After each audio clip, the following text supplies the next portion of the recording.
Assalamualaikum warahmatullahi wabarakatuh. Halo teman-teman semua, perkenalkan nama aku Rahmi Fitria. Aku dari angkatan 2024. Nah, di sini aku mengajak teman-teman semua nih untuk mencari lebih lanjut mengenai salah satu materi sosiologi, yaitu nilai dan norma sosial.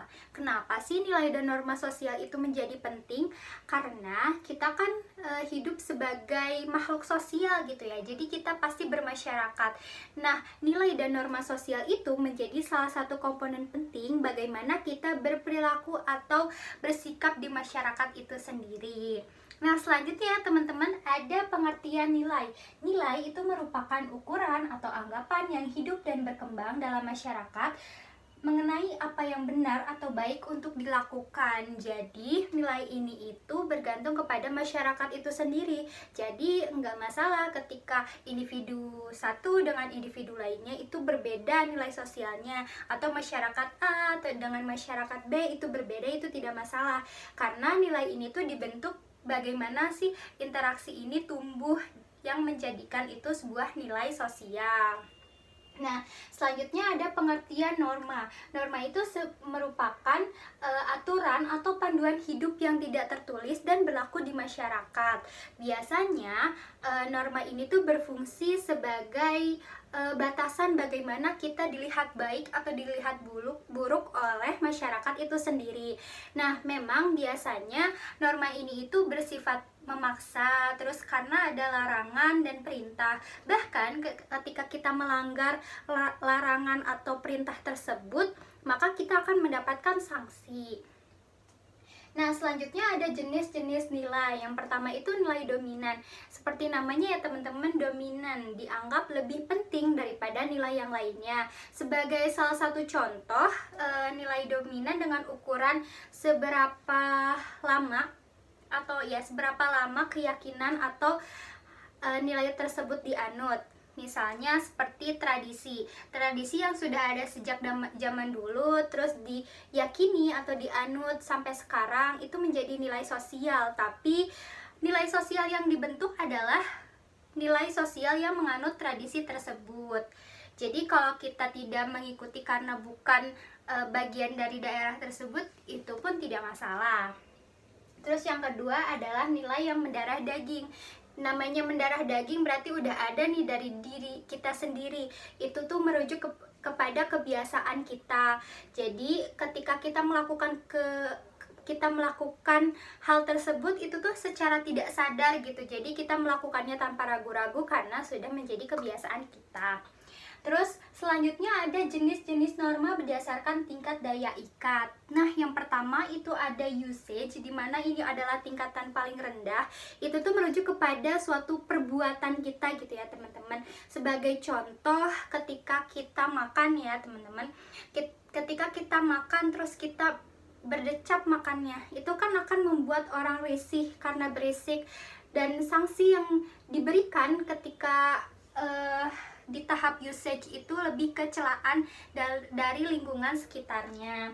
Terus yang kedua itu folkways. Ini tuh lebih kepada mengatur interaksi kita gitu. Sebagai contoh, ketika kita mau pergi sekolah nih, kita berpamitan kepada ayah dan ibu untuk mencium tangannya. Dan ketika kita lupa, kita ditegur nih sama orang tua kita, dianggapnya tidak sopan gitu. Kenapa tidak berpamitan kepada kedua orang tua. Yang ketiga itu ada mores. Ini tuh lebih kepada tata perilaku kita gitu. Jadi yang mengatur perbuatan kita.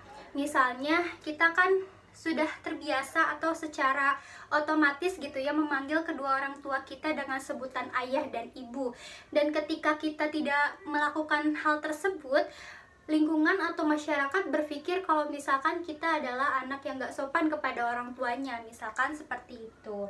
Terus yang keempat ada custom, dimana custom ini tuh adalah tingkatan yang paling tinggi dari norma berdasarkan tingkat daya ikat, karena custom ini berhubungan dengan adat istiadat. Misalnya sebagai contoh ya teman-teman, ketika di suatu daerah A gitu memiliki sebuah adat perkawinan yang mengharuskan untuk ada acara lamaran. Ketika acara lamaran itu tidak dilakukan, maka pernikahan itu bisa disebut tidak sah karena tidak memenuhi adat dan istiadat yang berlaku di daerah tersebut. Nah, teman-teman, ngomongin soal pengertian dan jenis-jenis, aku punya satu contoh kasus mengenai nilai dan norma ini, teman-teman. Nah, salah satunya itu ada ini, deretan modus kecurangan UTBK SNBT 2025, polisi sampai grebek ke hotel. Jadi ini adalah kasus yang beberapa lalu itu terjadi ya teman-teman. Ada kecurangan saat UTBK, misalnya seperti memakai joki, terus menyontek, terus membocorkan soal dan sebagainya. Ini kan sebuah hal yang tidak baik.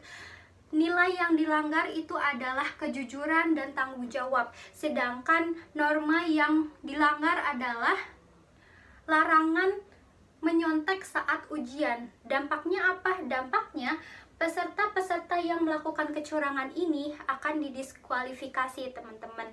Nah, selanjutnya ada ini, mendatangi hajatan di tetangga gitu, karena ini akan menjunjung nilai kayak silaturahmi, harmonis dan solidaritas.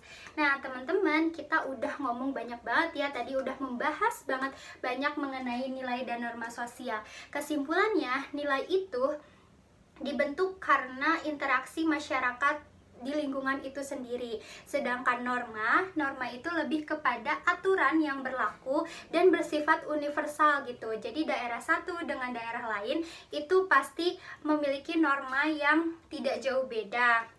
Nah, mungkin sekian saja dari saya. Mohon maaf bila ada kekurangan, kesalahan, atau beberapa hal yang kurang.